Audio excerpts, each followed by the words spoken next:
UPSC Hindi warrior channel पर आप सभी का स्वागत है। जैसे कि मैंने हिंदी दिवस पर आप सभी को वादा किया था कि हम हिंदी साहित्य के सेशन लेने वाले हैं, जिसमें हम 0 टू एडवांस चीज़ें सीखेंगे कि हिंदी लिटरेचर जो बेसिक स्टार्ट करने वाले स्टूडेंट और वहाँ से लेके जहाँ तक जिनको 2026 में एग्ज़ाम देना है, तो एग्ज़ाम की होल स्ट्रेटजी तक मैं आपको हर चीज़ बताऊँगा। आपको उसमें से गद्य से लेके पद्य, कैसे गद्यांश लिखने हैं, कैसे पद्यांश लिखने हैं, कैसे आंसर लिखने हैं, उनका इंट्रो कैसे लिखना है और आपको तैयार कैसे करना है, रिवीजन स्ट्रेटजी क्या होनी चाहिए, टाइम टेबल या शेड्यूल कैसे होना चाहिए, मैनेजमेंट कैसा होना चाहिए, उनके हर पहलू पर मैं बात करने वाला हूँ।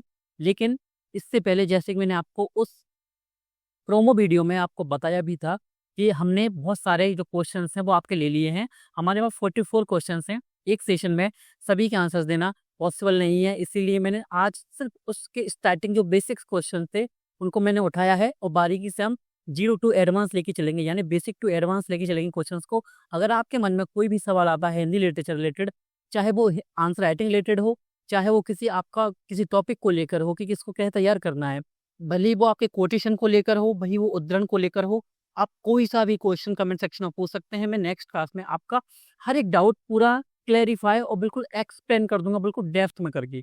ठीक है, तो सबसे पहले मैं क्या करूंगा, आपको पहले वाले डाउट्स दिखाता हूँ कि ये वाले हमारे डाउट्स थे जो कि हमने इकट्ठे किए थे, तो आप एक बार उसको देख लें। ये रहे आपके यूपीएससी हिंदी ऑप्शनल के डाउट्स जो कि हमने आपको दिए थे कि जिन स्टूडेंट से हमने पूछा था कि आपके मन में जो भी सवाल हो वो आप हमको भेज सकते हैं। और अगर आप नए अभ्यर्थी हो, अगर आपके मन में भी कोई सवाल आता है तो आप हमसे पूछ सकते हैं। आपको पूरी सहायता की जाएगी और आपका हर एक क्वेश्चन को हम आंसर देने की कोशिश करेंगे जितना हो सकता है हमसे। अब इसको थोड़ा सा मैं लेके चलूँ। ये हमारे क्या है, बेसिक्स क्वेश्चन है। बेसिक क्वेश्चन में हमने आज आज सिर्फ 13 क्वेश्चन जो बेसिक है उनको उठाया है। ऐसा नहीं है कि सभी 13 क्वेश्चंस के आंसर मैं आपको दे दूंगा। पॉसिबल होगा तो दे दूंगा, अगर समय ज़्यादा होगा तो इसमें से हम कुछ क्वेश्चंस को बाद के लिए रख लेंगे। तो नेक्स्ट सेशन में आपका वो जो क्वेश्चंस बच जाएंगे उनको मैं आपको बता दूंगा या उनका सॉल्यूशन मैं आपको दे दूंगा, उनका आंसर्स मैं आपको दे दूंगा। अब ये नोट्स रिवीजन रिलेटेड क्या क्वेश्चंस हैं उसको मैं नेक्स्ट सेशन में देखूंगा। उसके बाद आंसर राइटिंग पर जाएंगे, बेसिक्स पर, आंसर राइटिंग प्रैक्टिस इंप्रूवमेंट पर जाएंगे। और इसके बाद हम आएंगे पेपर स्पेसिफिक डाउट्स होते हैं जो फिर मिसलेनियस आ जाती है। कितने समय में हिंदी ऑप्शनल पूरा होगा और आपका एग्जाम हॉल में स्ट्रेटजी क्या होनी चाहिए, किन क्वेश्चंस को करने चाहिए, आपके जो अलग अलग भाग आते हैं उसके पार्ट आते हैं कि भाग 1 भाग 2 में से आपको कौन सा भाग करना चाहिए, कौन से सेक्शन से आपको क्वेश्चन टैकल करना चाहिए, आपको भाषा खंड में से कौन से पॉइंट्स लगने पड़ेंगे कि आपके मार्क्स हैं वो मैक्सिमाइज हो जाएं, अधिकतम स्कोर आप कर पाओ। यूपीएससी की जो ऑप्शन हिंदी ऑप्शनल है उसमें क्या आप 300 अंक प्राप्त कर सकते हैं। इन सभी चीज़ों को लेकर आपके ये डाउट्स आए थे, उनको मैं लेके चल रहा हूँ और मैं कोशिश करूंगा कि सभी सेशंस में आप ये पूरा करने की मैं अभी कोशिश करूँ। तो अब आते हैं हम अपनी स्लाइड पर वापस।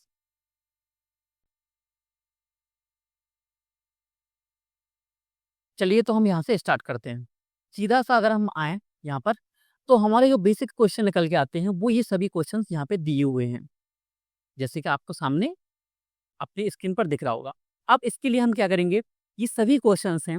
हो सकता है आपको सभी बेसिक क्वेश्चन का आंसर पता हो, आपको किसी स्पेसिफिक क्वेश्चन का आंसर चाहिए जो यहाँ पर लिखा हुआ है, सिर्फ एक का चाहिए। तो उसके लिए हम इसमें टाइमलाइन ऐड कर देंगे। टाइमलाइन ऐड करने की वजह से क्या होगा, आपको स्पेसिफिक उस टाइम पर जाके आप उसका सॉल्यूशन देख सकते हैं, आंसर देख सकते हैं और फिर अपनी पढ़ाई स्टार्ट कर सकते हैं, वीडियो को बंद कर सकते हैं। हम चाहते हैं, हमारा उद्देश्य है कि आपका टाइम वेस्ट ना हो और आपको कम से कम टाइम में क्वालिटी कंटेंट देने की कोशिश हम करते हैं। तो हम बेसिक से जाएंगे क्योंकि ये जो सेशन रहेंगे हमारे वो 2026, 27, 28 और 29 वाले सभी अभ्यर्थियों के लिए हैं जो कि हिंदी लिटरेचर को एज अ ऑप्शनल सब्जेक्ट लेना चाहते हैं यूपीएससी जर्नी में। तो तभी हमको बेसिक्स आंसर देने पड़ेंगे, जो हो सकता है 26 में जो एग्जाम देने वाले हैं उनको ये आते हों। ठीक है, तो हमारा जो फर्स्ट रहेगा वो क्या रहेगा, इस सामग्री प्रारूप हम ऐसे होके ऐसे चलेंगे इस चीज को लेके। ठीक है, पूरा राउंड राउंड में चलेंगे इसको। तो हमारा जो फर्स्ट जो डाउट निकल के आया है वो है हमारा सामग्री प्रारूप क्या रहेगा। तो हमारा सामग्री प्रारूप है डीएलपी ले हैं, पेनड्राइव नोट्स पढ़ें।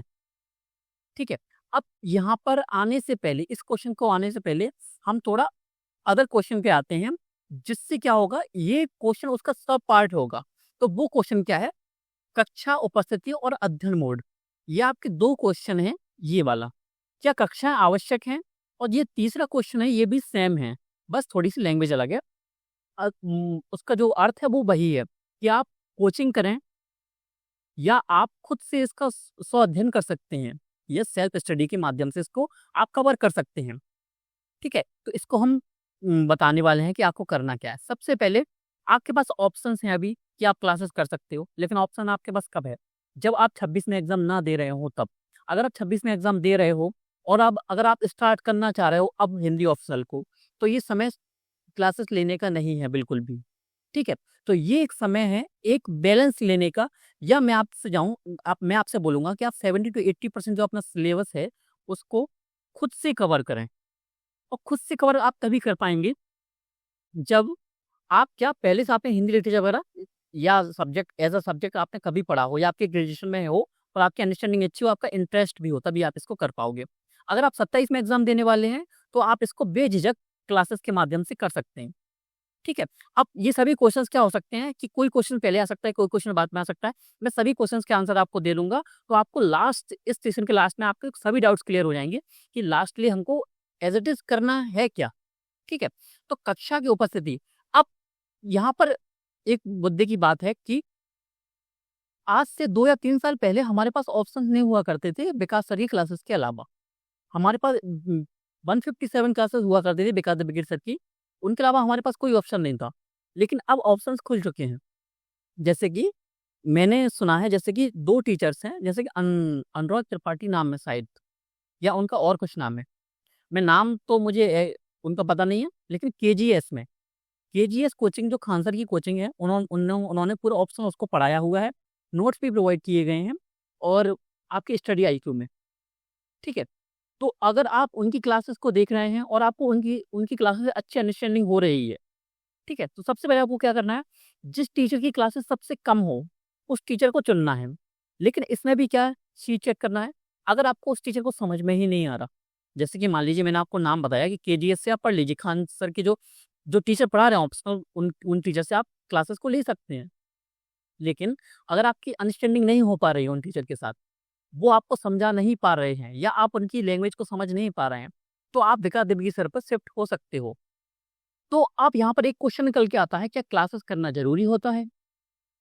हमारा यहाँ पे मैं आपको सबको क्लियर करके बताऊँ यहाँ पे, जस्ट अ सेकंड। हाँ, तो क्या हाँ, अध्ययन विधि, क्या कोचिंग करना ज़रूरी होता है? वही बात होती है हमने जो पहले बताया कि 26 में एग्ज़ाम देने वाले हो तो आपको बैलेंस्ड अप्रोच अपनानी पड़ेगी, या 27 में एग्ज़ाम देने वाले हो तो आप क्लासेस को ईज़िली फॉलो कर सकते हो, पर डे 1 क्लास लेना है, वो अब मैं उस पर आऊँगा, उसको मैनेज कैसे करना है। अब अध्ययन विधि को लेकर अगर हम चलें, तो वो ये रहेगा कि स्व अध्ययन या कोचिंग चुनें, तो अगर 26 में अगर आप एग्ज़ाम देने वाले हैं और 27 मैंने 2 लोगों की बात की। अगर दोनों ये मेथड अपनाना चाहें तो अपना सकते हैं, कोई प्रॉब्लम नहीं है। हिंदी लिटरेचर ऐसा सब्जेक्ट है, अगर आप उसकी 157 क्लासेस ले लेते हो, तो आप उन क्लासेस को लेने के बाद आपकी समझ में आएगा कि बहुत सारी क्लासेस आपने फालतू में ले ली है। ये रियलिटी है। जिन्होंने क्लास को अटेंड किया है, आप 1000 स्टूडेंट्स से मिलोगे तो 1000 में से आपको 950 स्टूडेंट्स यही कहते हुए मिलेंगे कि जो मैंने 157 क्लासेस की, उनमें से कुछ क्लासेस मतलब की थी मेरी, जो मेरे लिए इम्पोर्टेंट थी, मेरे लिए ज़रूरी थी। कुछ क्लासेस ऐसी थी कि जो मैं खुद से भी कर सकता था उनको नोट्स के द्वारा, लेकिन मैंने फालतू उसमें समय गँवा दिया क्योंकि मेरे पास कोई मार्गदर्शन करने वाला नहीं था, कोई बताने वाला नहीं था। तो इस चीज़ से बचने के लिए जो 27 में एग्ज़ाम देने वाले हैं, वो भी इस चीज़ को अपना सकते हैं। जैसे कि सबसे पहले अब आते हैं हम अपने नोट्स पर, कि अगर आप खुद से तैयारी करते हो या उसको आप बैलेंस अप्रोच लेके चलते हो। अब यहाँ पर मैंने एक वर्ड का यूज़ किया है, वो क्या है, बैलेंस्ड अप्रोच। अब ये बैलेंस्ड अप्रोच क्या है? वो है कि हम क्लासेस को भी फॉलो करेंगे, ठीक है? और हम किसको? सेल्फ स्टडी, ठीक है? नोट्स के माध्यम से। हम सभी क्लासेस नहीं लेंगे, कुछ खुद से पढ़ेंगे, कुछ क्लासेस लेंगे। अब इस तरीके को कैसे अपनाना है, उस चीज़ को हम देखते हैं। अब यहाँ पे कक्षाएँ आवश्यक हैं या नहीं है, वो इस पर मैं बात कर चुका हूँ। अध्ययन मोड कौन-सा होना चाहिए, ऑफलाइन या ऑनलाइन? अगर आप मैं आपको बताऊँ, ऑप्शनल अभी कहीं पर भी ऑफलाइन नहीं चल रहा है, हर जगह ऑनलाइन चलता है। दृष्टि की भी अगर आप बात करें तो वहाँ पर भी अगर आप जाओगे, तो विकास सर सिर्फ़ आपको क्या पढ़ाते हैं, आपकी एलईडी वगैरह लगी रहती हैं, डिजिटल बोर्ड लगे रहते हैं, सिर्फ़ वहाँ पर पढ़ा के चले जाते हैं। यानी उनकी रिकॉर्डेड क्लास चलती रहती हैं, वो लाइव नहीं पढ़ाते हैं। तो आपको ये चीज़ पता होनी चाहिए, क्योंकि हो सकता है आप में से कई सारों को पता हो, 90% स्टूडेंट्स को ये चीज़ पता हो, लेकिन जो नए बच्चे हैं, जो 27 या 28 में एग्ज़ाम देने वाले हैं, उन अभ्यर्थियों को ये चीज़ें पता नहीं होती हैं। तो मैं उनको क्लियर कर दूँ।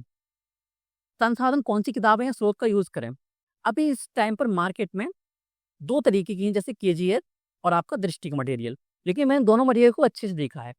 मुझे जो केजीएस में देखने को मिला वो थोड़े से अधूरे नोट्स हैं, ठीक है? तो अभी भी जो हम सोच रहे थे पहले जब केजीएस खान सर की जो कोचिंग आई, तो हमने पहले सोचा था कि अगर इन्होंने कोचिंग खोली ऑप्शन लाए हैं, तो हो सकता है अब हमको एक अल्टरनेट या एक विकल्प मिलेगा हमको किसका दृष्टि के नोट्स का, जो कि बहुत ज़रूरी है, आज के टाइम बहुत ज़रूरी है। तो हम ये समझ रहे थे कि हमारी ज़िम्मेदारी खत्म हो जाएगी। यूपीएससी हिंदी वर्ड्स की ज़िम्मेदारी खत्म हो जाएगी कि ऑप्शनल के लिए अब हम बता देंगे कि हाँ, ये कर लो बस, हमको मेहनत नहीं करनी पड़ेगी।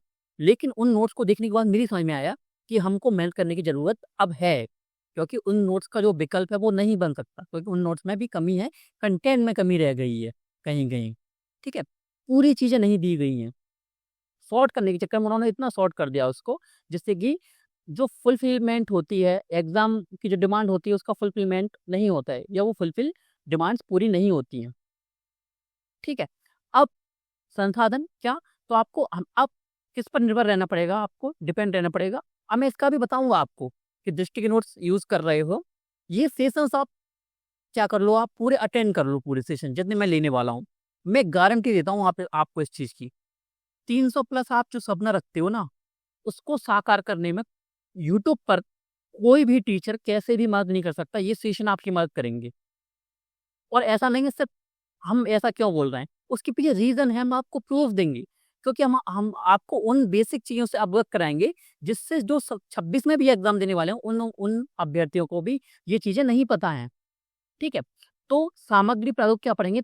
डीएलपी या पेन ड्राइव नोट्स। अब दृष्टि के नोट्स आते हैं, वो तो 2 टाइप से आते हैं। एक डीएलपी, डीएलपी का फुल फॉर्म होता है डिस्टेंस लर्निंग प्रोग्राम। और एक होते हैं pen drive notes. Pen drive notes कम होते हैं, डीएलपी ज़्यादा होते हैं। तो अभ्यर्थियों को के मन में एक भ्रम है, क्या है? उनके मन में एक भ्रम है कि डीएलपी में कंटेंट ज़्यादा होता है, पेन ड्राइव वाले नोट्स में कम होता है। ऐसा बिल्कुल नहीं है। कंटेंट बिल्कुल सेम है, एक-एक वर्ड, वर्ड नहीं एक-एक अक्षर। अगर वो इस अक्षर से शुरू हुआ हुआ है वो प्रश्न यहाँ पर या उपन्यास का कोई कुछ लिखा हुआ है और यहाँ पे खत्म हुआ है, तो सेम वो डीएलपी में भी है और वही पेन ड्राइव में है।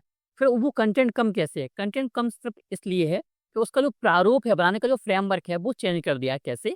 कि सिंपल किया उन्होंने। डीएलपी में जो हुआ करता था कि पेज वाइज़ पेज होते थे। यहाँ पे कंटेंट है, यहाँ पर कंटेंट है, ठीक है? दोनों साइड। जैसे मैं आपको बताऊँ, हाँ, ये मेरे हाथ में हिंदी साहित्य का ही नोट्स आ गया। ये रहा आपका हिंदी साहित्य का नोट्स, ठीक है? आपको दिख रहा है? अब इसमें क्या हुआ था, जैसे मेरे पास है वो डीएलपी है, डिस्टेंस लर्निंग वाले। तो इसमें ये एक साइड, ये पूरा कंटेंट और ये पूरा कंटेंट, ठीक है? ये हो गया डीएलपी वाला। अब आपका क्या, ये पेन ड्राइव वाले नोट्स में क्या है, उन्होंने कुछ नहीं किया है। उन्होंने इसको खिसका दिया, इसको डबल कॉलम में कर दिया है। ये पूरा कंटेंट है, ये ऐसे में आएगा, फिर ऐसे में आएगा। इससे ये होगा क्या, जो स्पेस ये फालतू जा रहा था, ये वाला स्पेस और ये वाला स्पेस जो फालतू जा रहा था, उसको कम कर दिया, जिससे क्या हो, पकड़ने में आसानी हो, नोट्स छोटे लगें और रिवीजन करने में मन लगे। ये नहीं लगे एकदम से बर्डन नहीं लगे कि बहुत सारे नोट्स हैं, इसको कैसे पढ़ेंगे, ठीक है? तो इन दोनों में कोई डिफरेंस नहीं है, आपको इस चीज़ को क्लियर होना चाहिए, ठीक है? तो हम किन-किन क्वेश्चन पे बात कर चुके हैं कि नोट्स कैसे पढ़ना है, सॉरी डीएलपी या पेन ड्राइव नोट्स पढ़ें, किसको पढ़ना है, ठीक है? दोनों में कोई डिफरेंस नहीं है। अब एक सवाल आता है, इसको पढ़ना कैसे है? ठीक है? अब इन नोट्स को पढ़ना कैसे, और जो मैंने आपको बैलेंस्ड अप्रोच बताई थी कि 50% आपको कैसे लेके चलना, 50% नहीं बोलूँगा, परसेंट वाइज़ आप अपने अकॉर्डिंग देखोगे। जैसे कि आप स्टार्ट करोगे क्लासेस के थ्रू। आप स्टार्टिंग की 3 या 4 क्लासेस ले लोगे, यहाँ पर कंप्लीट कर लोगे। आपको वहाँ पर एक बेसिक अंडरस्टैंडिंग हो जाएगी कि ये सिलेबस है वो कैसे चलने वाला है। तो सबसे पहले अगर मैं आपको बताऊँ, क्योंकि मैंने क्लासेस की हुई हैं, तो मैं आपको बताऊँ, सबसे पहले आपको क्या करना है, बेसिक टू आपको सिलेबस पता होना चाहिए। सबसे पहले आपके पास सिलेबस होना चाहिए। अगर आपके पास सिलेबस नहीं है, तो यूपीएससी हिंदी वॉरियर्स के जो टेलीग्राम चैनल है, वहाँ पर आपको सिलेबस मिल जाएगा। उसकी लिंक है वो आपको डिस्क्रिप्शन में मिल जाएगी। अगर वो लिंक काम नहीं करती है, तो हम कमेंट सेक्शन में आपके लिए लिंक डाल देंगे। अगर वो भी, कभी-कभी क्या होता है, यूट्यूब पर कुछ लिंक्स वर्क नहीं करती हैं, टेलीग्राम की जो ज़्यादा करते हैं। कुछ चीज़ों की वजह से टेलीग्राम यूट्यूब ने ये चीज़ें डाल दी हैं। अब अगर नहीं होता है, तो आप सीधा-सा सर्च कीजिए टेलीग्राम पे जाके यूपीएससी हिंदी वॉरियर्स, तो हमारा चैनल है, ये लोगो आपको यहाँ पर दिख रहा है जस्ट मेरे ऊपर, तो इसको आप देख लीजिए, यही लोगो आपको वहाँ पर मिलेगा। आप उसको क्लिक कीजिए, उसमें जॉइन हो जाइए। वहाँ पर आपको बहुत सारे जो कंटेंट है वो फ्री ऑफ कॉस्ट मिल जाएगा। वहाँ पर आपको हिंदी लिटरेचर का जो मेंटरशिप प्रोग्राम है, जिसमें ये सीजन्स की लिंक आएँगी, कई सारे नोट्स आएँगे, कई सारे एग्ज़ाम्पल्स आएँगे, बहुत सारी इम्पोर्टेंट चीज़ें आने वाली हैं, उसकी लिंक भी दी हुई है अलग प्रोग्राम की, तो उस प्रोग्राम को आप वहाँ से जॉइन भी कर सकते हैं। हाँ, तो आप नोट्स को कैसे पढ़ना 3-4 क्लासेस पहले लीजिए, तो आपको पता लग जाएगा कि मुख्यतः जो हिंदी है, हिंदी लिटरेचर जो ऑप्शनल है हमारा, उसका एक बार आपको सिलेबस पढ़ लिया आपने, तो सिलेबस के आपको 3 पार्ट्स देखने को मिलेंगे। अब मैं अगले सेशन में एक काम करूँगा, अगला सेशन मैं किसमें रखूँगा, अगर इसमें कोई क्वेश्चन रह जाता है तो उसको कवर कर लेंगे और आपका डिटेलिंग कर लेंगे इस पर सिलेबस को, कि सिलेबस को हम तोड़ कर देखेंगे, तोड़ कर ये सिलेबस में हिंदी लिटरेचर में ये पूछना क्या चाह रहा है, ठीक है? तो इस चीज़ को हम कवर कर लेंगे। अभी सिर्फ बेसिक क्वेश्चन, फिर हम उसको तोड़ेंगे, आपको समझ में आएगा कि क्या-क्या है। तो अगर आप बेसिक चलें, तो वो क्या है, हिंदी लिटरेचर में मुख्यतः 3 चीज़ें हैं। वो है आपकी पद्य, दूसरा है आपका गद्य, तीसरा आपका भाषा खंड, ठीक है? आपका है भाषा खंड। ये 3 चीज़ें आपको पढ़नी पड़ती हैं। अब पद्य में क्या आता है? पद्य में रचनाएँ, ठीक है? उसमें आपके लेखक आ जाएँगे, कबीरदास जी, तुलसीदास जी, सूरदास जी, बिहारी और घनानंद वगैरह सभी, ठीक है? गद्य में कौन आ जाएँगी? आपकी रचनाएँ कौन सी आ जाएँगी?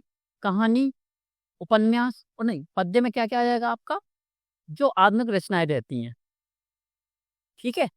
और जैसे कि आपको उसमें आपके महाकाव्य भी आ जाएँगे, ठीक है?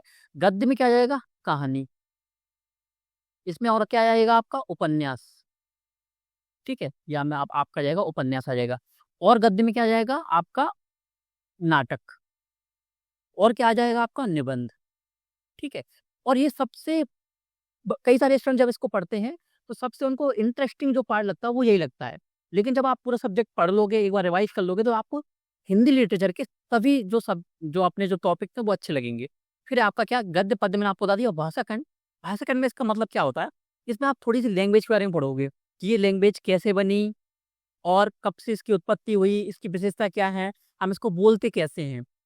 जैसे कि ब्रज में आ बहू, का बहू, तो इसमें ऊ की मात्रा ऐसे, तो इसमें आप ये चीज़ें सीखते हैं बेसिक। जब हम इसमें जाएँगे तो डिटेलिंग में चले जाएँगे।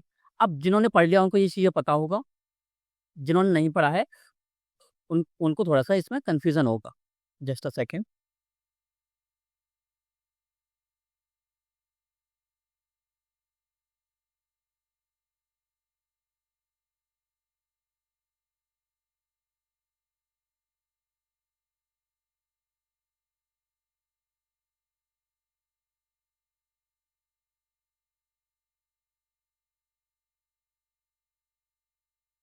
हाँ, तो ये चीज़ें आपकी रहती हैं। तो सबसे पहले जब आप स्टार्ट करोगे वो करोगे आप गद्य से, जहाँ पर विकास सर ने पढ़ाना स्टार्ट किया है, ठीक है?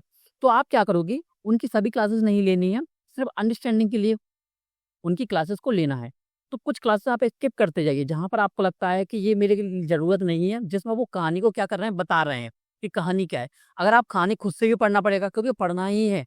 उपन्यास अगर आप खुद से पढ़ रहे हो, तो जो क्लासेस में उन्होंने समझाया है, तो वो आपके लिए ज़रूरत नहीं है, ठीक है? तो आप उनको खुद से भी कर सकते हो।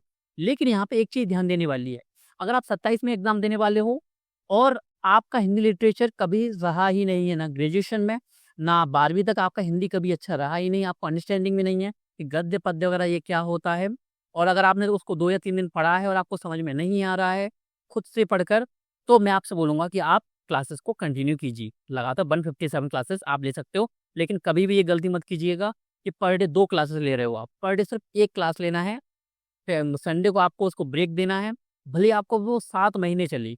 लेकिन अगर आप ऐसे पढ़ोगे तो साथ-साथ में आपका रिवाइज़ भी चलता रहेगा और अगर आपने यूपीएससी हिंदी वर्स के ये सेशन ले लिए हिंदी साहित्य के, तो यकीन मानिए ऑप्शनल बहुत बेस्ट हो जाएगा आपका। हिंदी हिंदी मीडियम से जो अदर जो ऑप्शनल है उनसे भी बेस्ट हो जाएगा आपका, ठीक है? अब अध्ययन मोड ये देखिए कक्षा उपस्थिति, अध्ययन विधि ये देखिए अध्ययन का समय। जीएस से पहले या बाद में तैयारी शुरू करें? ये बहुत बड़ा सवाल है स्टूडेंट्स का।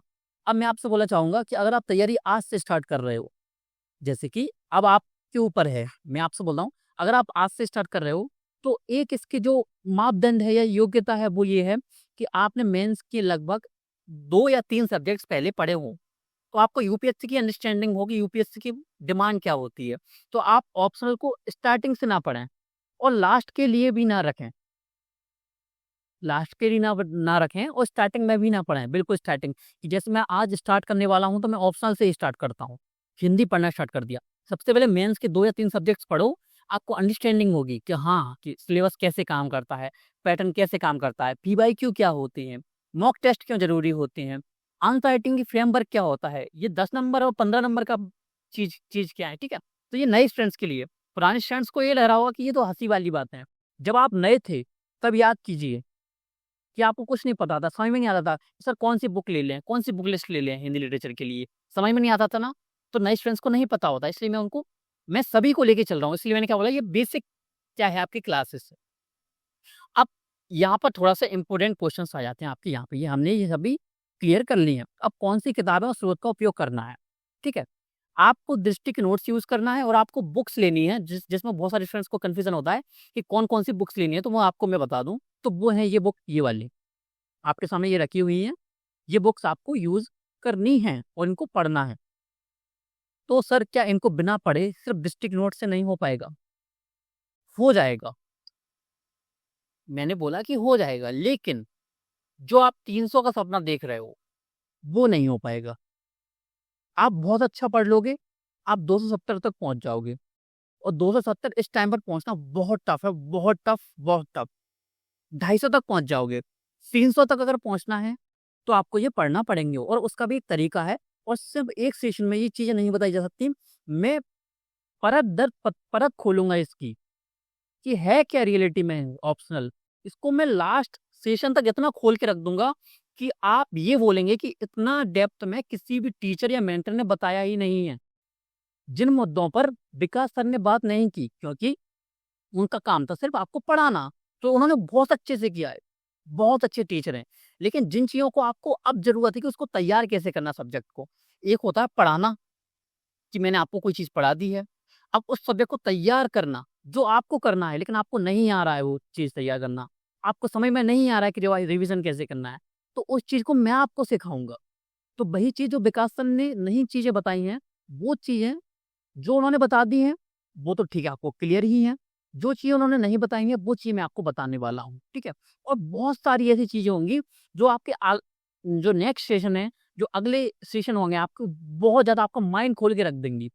अब आपको भारतेंदु की भारत दशा एक बुक आती है, ठीक है? मेरे पास सभी बुक मेरे पास अभी रखी हुई हैं। सबसे पहले 2 स्टोरी बुक्स, कहानी, कहानी की 2 बुक चाहिए आपको। सबसे पहले प्रेम मंजूषा, सेकंड आपकी एक दुनिया समानांतर, जो आपके सामने ये लिखी हुई है। ये देखिए एक दुनिया समानांतर और प्रेमचंद की कहानियाँ, ये लिखा है। प्रेमचंद की सर्वश्रेष्ठ कहानियाँ अमृत राय द्वारा संपादन, ठीक है? तो ये लिखा है प्रेमचंद की सर्वश्रेष्ठ कहानियाँ, ये अमृत राय, ये लिखा हुआ है, ठीक है? तो ये रही 2 बुक्स। फिर चाहिए आपको क्या उपन्यास, उपन्यास कौन-कौन से चाहिए आपको? इसमें आपको गोदान फर्स्ट, सेकंड दिव्या, तीसरा मैला आंचल, चौथा महाभोज, ये चाहिए आपको, ठीक है? फिर आपको नाटक चाहिए, आषाढ़ का एक दिन, स्कंदगुप्त, भारत दुर्दशा, ये चाहिए, भारत दुर्दशा ये। तो आपको ये सभी बुक्स ले लेनी है। अब यहाँ पर एक चीज़ आती है, वो क्या है? क्या चिंतामणि लेनी है? बिल्कुल बुक्स ले लीजिए, कोई दिक्कत नहीं है, बुक्स ले लीजिए, ठीक है?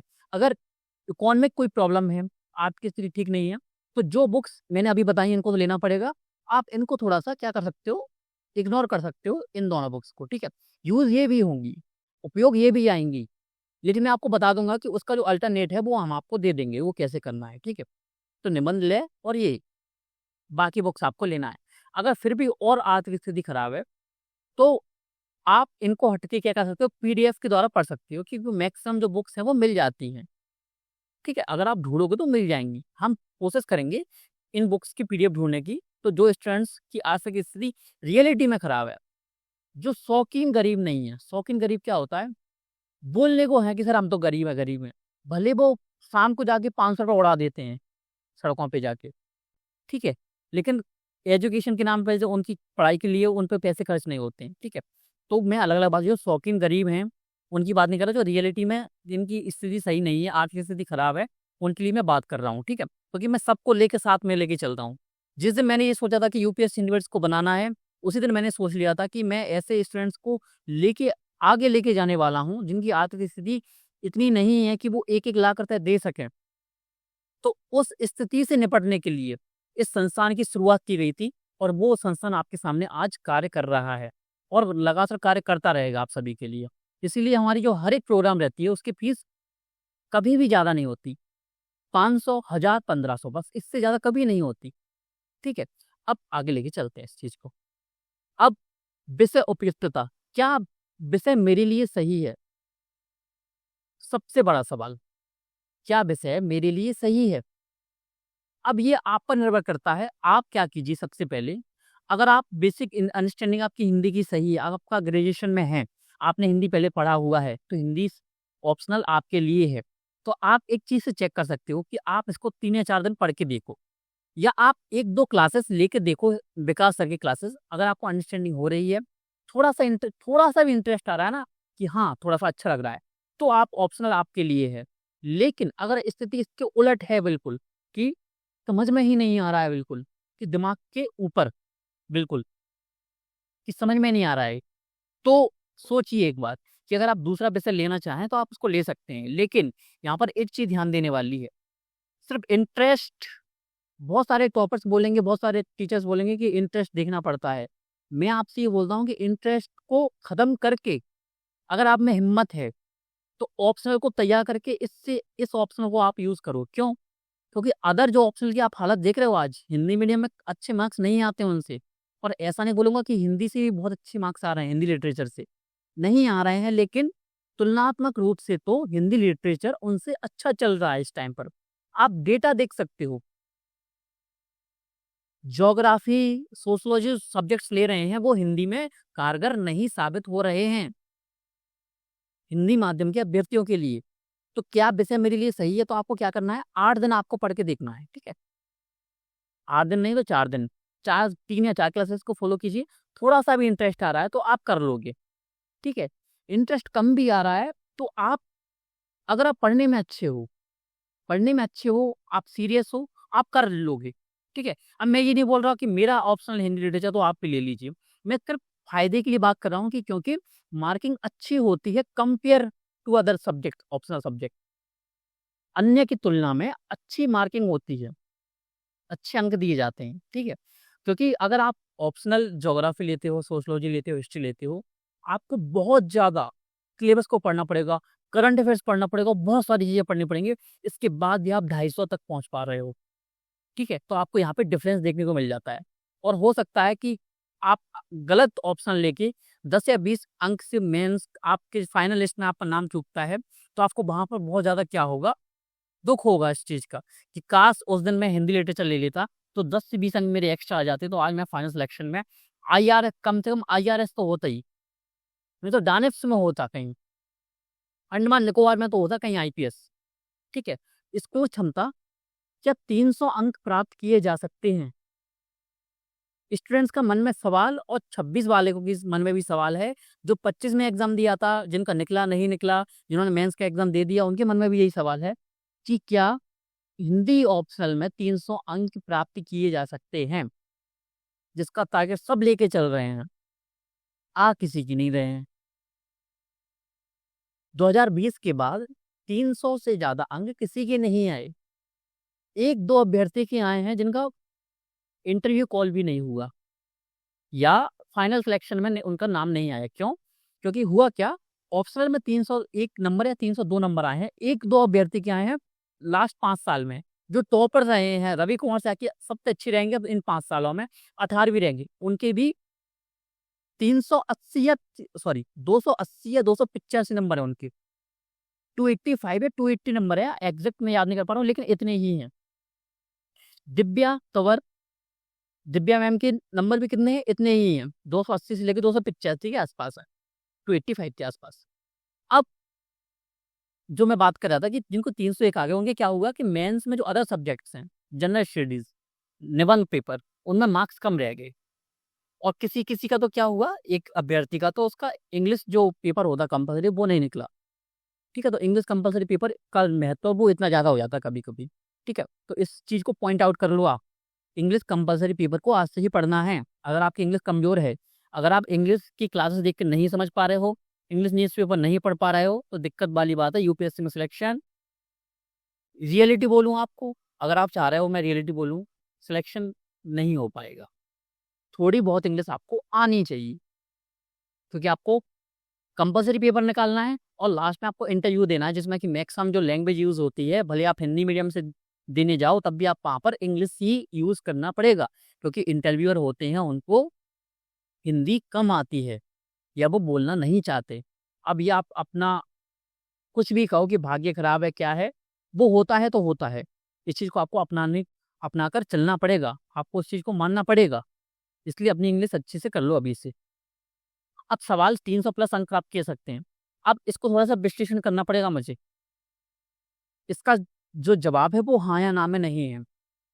अभी जो मार्क्स आ रहे हैं वो 280 तक आए हैं। टॉपर्स की कॉपी का जो मैंने एनालिसिस किया, उसमें मैंने एक चीज़ देखी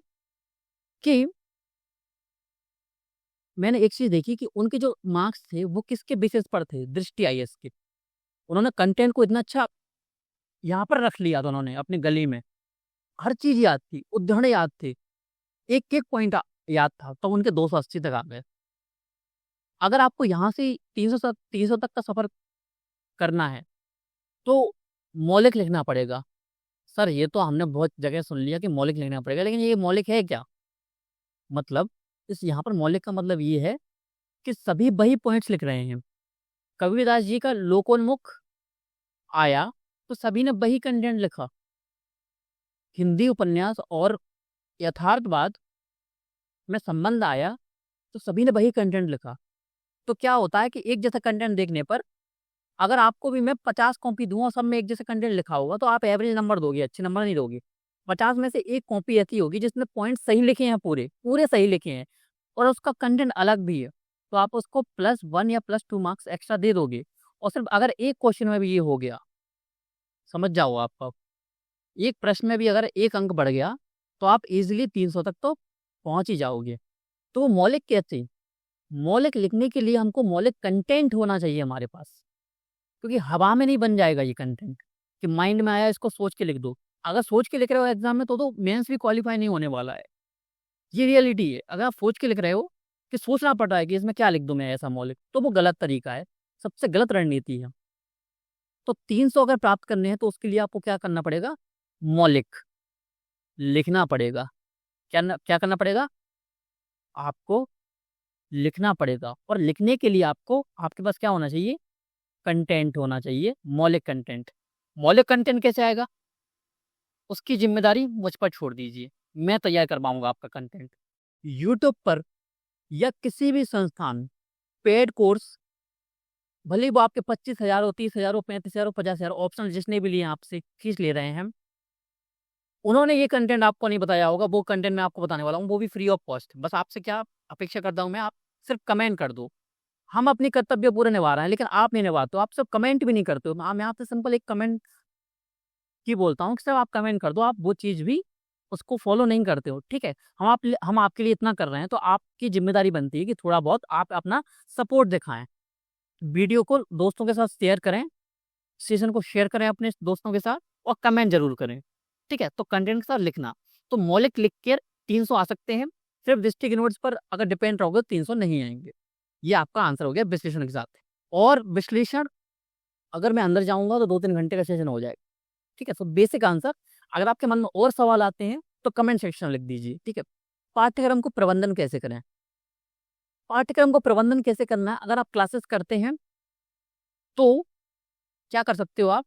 तो आपको पता लग ही जाएगा कि पाठ्यक्रम कैसे चलता है, कि सबसे पहले हम गद्य पढ़ते हैं, फिर पद्य पढ़ते हैं, उसके बाद हम भाषाखंड में एंटर होते हैं, फिर उसको खत्म करते हैं। इस तरह हमारा सिलेबस चलता है। तो आप उसी फॉर्म में पहले गद्य को खत्म कीजिए, पद्य को खत्म कीजिए और फिर भाषाखंड को। लेकिन सबसे इम्पोर्टेंट जो चीज़ है, जो स्टार्ट करने वाले हैं स्टूडेंट्स, सबसे पहले आप 8 दिन तो आप सिलेबस को समझिए कि पेपर में किस सेक्शन में क्या पूछा जाता है। आपको सिलेबस तो पता हो कि वही उपन्यास पेपर 2 में आ रहा है और वही उपन्यास पेपर 1 में आ रहा है, लेकिन दोनों में डिफरेंस है। क्या डिफरेंस है? उपन्यास की थ्योरेटिकल पार्ट है, सैद्धांतिक पार्ट है, वो पेपर 1 में आ रहा है।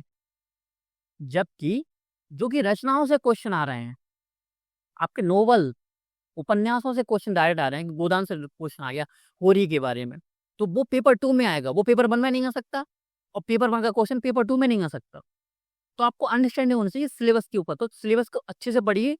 और मैं तो ये बोल रहा हूँ कि हिंदी अगर आपको ऑप्शनल हिंदी है, आपका ऑप्शनल कोई सा भी हो, ज्योग्राफी वगैरह कुछ भी हो आपका ऑप्शनल, ठीक है? अगर आप इस वीडियो को देख रहे हैं, इस सेशन को देख रहे हैं आप, तो 99.9% स्टूडेंट्स का क्या होगा, आपका ऑप्शनल हिंदी लिटरेचर होगा।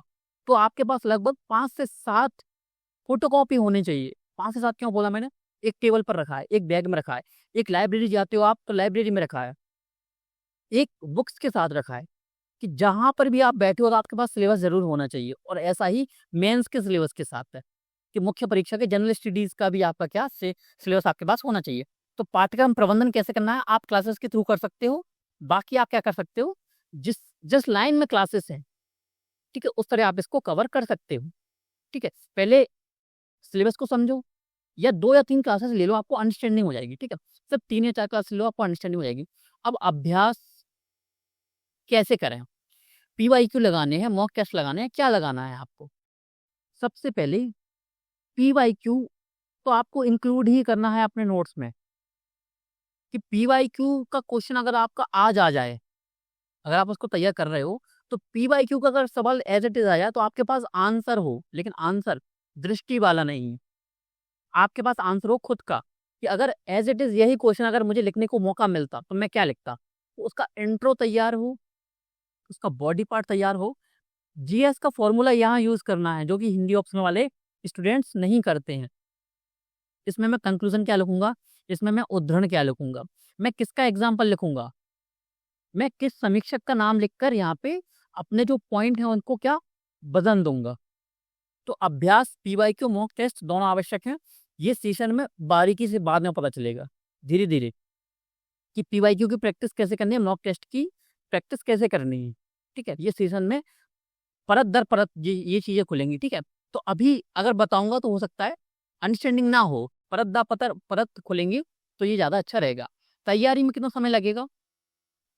अगर आप क्लासेस कर रहे हो तो 7 महीने मान के चलिए। और क्योंकि 7 महीने मैंने क्यों माना आपके, क्योंकि आप अभी मेंस का सब्जेक्ट पढ़ रहे होगे, प्रीलिम्स के लिए पढ़ रहे होगे, टेस्ट दे रहे होगे, आंसर राइटिंग कर रहे होगे, तो आपको टाइम लग सकता है तो 6-7 महीने, अगर आप आज से स्टार्ट कर रहे हो तो। क्योंकि अगर आप पर डे एक क्लास लेते हो तब, क्लासेस नहीं करते हो, तो ये सिलेबस खत्म हो सकता है आपका 4 से लेके 4.5 महीने में। और सिर्फ अगर आप ऑप्शनली पढ़ रहे हो, जो कि पॉसिबल ही नहीं है, क्योंकि आपको मेंस के सब्जेक्ट भी पढ़ने हैं, तो आपका 1.5 महीने में भी खत्म हो जाता है।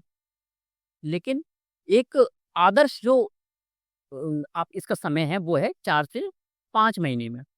क्यों मैंने इतना लंबा समय क्यों लिया? क्योंकि सिर्फ पढ़ना नहीं है, तैयार कर देना है इसमें, कि 5 महीने बाद मैं एग्जाम का 20 क्वेश्चन, जितने भी क्वेश्चन आते हैं, ठीक है, ऑप्शनल का जितना पेपर आता है, उसको मैं पूरा लिख सकूं। 5 महीने में ये करना है, वो मैं आपको सिखा दूंगा। जो आज से स्टार्ट कर रहे हैं, जिन्होंने 1 साल पहले खत्म भी कर दिया, लेकिन आंसर राइटिंग में प्रॉब्लम आ रही है, प्रॉब्लम आ रही है कि रिवीजन नहीं हो पा रहा है, प्रॉब्लम आ रही है कि 300 अंक कैसे आने हैं, तो वो प्रॉब्लम मैं खत्म कर दूंगा। ठीक है, दोनों स्टूडेंट्स को मैं साथ में लेके चलूंगा, और दोनों के एक भी डाउट ऐसा नहीं होने दूंगा कि एक भी डाउट उनका मन में बचा हुआ है। 0.001% भी आपके डाउट नहीं बचेंगे इसके बाद। ठीक है, तो जो आज के बेसिक क्वेश्चन थे वो हमने आपको क्लियर किए।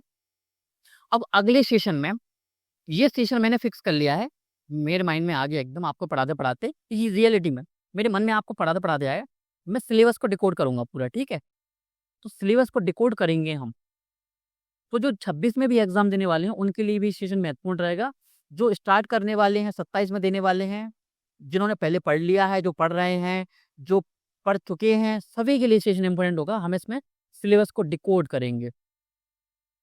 ठीक है, इसको हम डिकोड करने वाले हैं।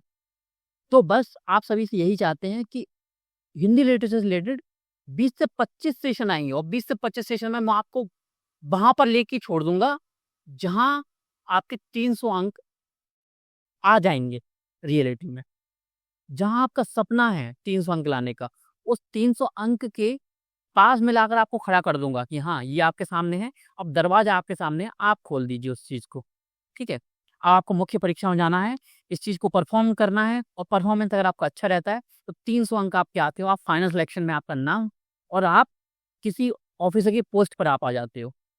ठीक है, तो ये सिर्फ बातें नहीं है, मैं प्रूफ दूंगा आपको कि है क्यों रियलिटी में, क्योंकि मैं खुद मानता हूँ और मैं आपसे लास्ट जब से मैंने ये संस्थान स्टार्ट किया है यूपीएससी इन वॉरियर्स, तो मैंने हर बार बोला है कि किसी भी टीचर पर या किसी भी मेंटर या किसी भी कोच पर आंख बंद करके कभी भरोसा ना करें। उससे बोलेंगे सर इसके पीछे प्रूफ क्या है, तो मैं आपसे बोलता हूँ कि आप मुझसे भी पूछें, सर आप बोल रहे हो 300 अंक कैसे आएंगे, तो मैं आपको आंसर दूंगा ना बिल्कुल कि 300 कैसे आएंगे। मैंने आपसे बोला था कि मौलिक कंटेंट, तो मौलिक कंटेंट तो ये करवाऊंगा मैं, इसीलिए आएंगे। मैं आंसर राइटिंग पर बात करूंगा, मैं बात करूंगा कि मुख्य परीक्षा का जो मेंस का जनरल स्टडीज का क्या होता है, मॉडल होता है आंसर राइटिंग का, उसको ऑप्शनल पे कैसे अप्लाई करना है, डिफरेंस कहाँ लाना है आंसर में, ऑप्शनल का आंसर जनरल स्टडीज का ना बन जाए, उस चीज से भी बचना है, और ऑप्शनल का आंसर नोट से छपा हुआ ना हो जाए, इस चीज से भी बचना है। तो सभी चीजें मैं क्लियर करने वाला हूँ, ठीक है। तो बस आप सभी का साथ हो, सपोर्ट हो, तो हम इस सीरीज को आगे लेके चलेंगे। लेकिन अगर आपका सपोर्ट नहीं दिखता है तो हो सकता है ये सीरीज बीच में ही इसको समाप्त कर देना पड़े हमको, ठीक है, क्योंकि हमको भी जरूरत होती है कि ज्यादातर स्टूडेंट्स देखें, तो हम भी मोटिवेट होते हैं कि हाँ स्टूडेंट्स देख रहे हैं। फिर आपके कमेंट आते हैं, 2 कमेंट 3 कमेंट, फिर हमारा भी मन नहीं करता है कि हाँ आप कौन सेशन बनाए, ठीक है। तो आपको हमें मोटिवेट करना पड़ेगा कि हाँ कमेंट कीजिए आप कि हाँ सर सीरीज आप कंप्लीट कंप्लीट करवाइए, हम 300 अंक लाएंगे।